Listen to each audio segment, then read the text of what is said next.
अरबों में ये आम आदत थी कि वो घास और पानी की तलाश में एक जगह से दूसरी जगह हिजरत करते रहते थे।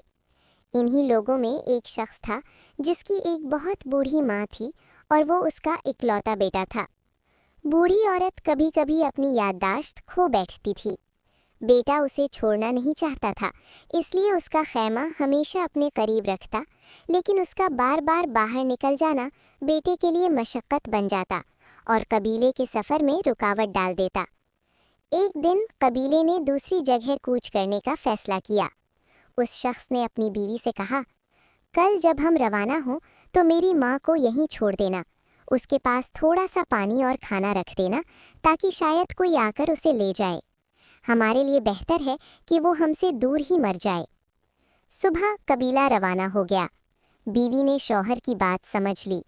उसने हस्बे ख्वाहिश सास को वहीं छोड़ दिया, लेकिन अपने इकलौते बच्चे को भी उसके साथ छोड़ाई।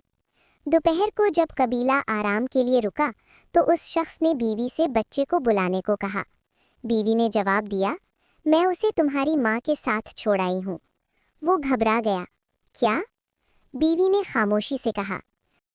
ताकि तुम समझ सको, जिस तरह तुम अपनी माँ को सहरा में मरने के लिए छोड़ आए हो, काल को तुम्हारा बेटा भी तुम्हारे साथ यही करेगा। ये अल्फाज उस पर बिजली बनकर गिरे। वो एक लम्हा भी ना रुका। फौरन घोड़े पर सवार हुआ और तेजी से वापस लौटा, इस डर से कि कहीं भेड़िए उसकी माँ और बच्चे को नुकसान न पहुँचा दें। जब वो वहाँ पहुँचा तो देखा उसकी माँ बच्चे को सीने से लगाए खड़ी है और इर्द गिर्द भेड़िए मंडला रहे हैं। वो पत्थर उठा उठाकर उन्हें भगा रही है। बच्चा अपने बाप को देखकर अपनी दादी का सर चूमने लगा। ये मंजर देखकर बाप फूट फूट कर रोने लगा। वो दोनों को वापस ले आया और उसके बाद अपनी माँ की ऐसी खिदमत की कि मिसाल बन गया।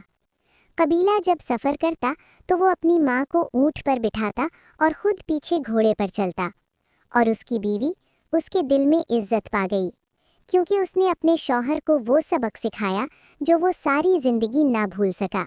माँ बाप की खिदमत सिर्फ फ़र्ज़ नहीं बल्कि इंसानियत की असल पहचान है।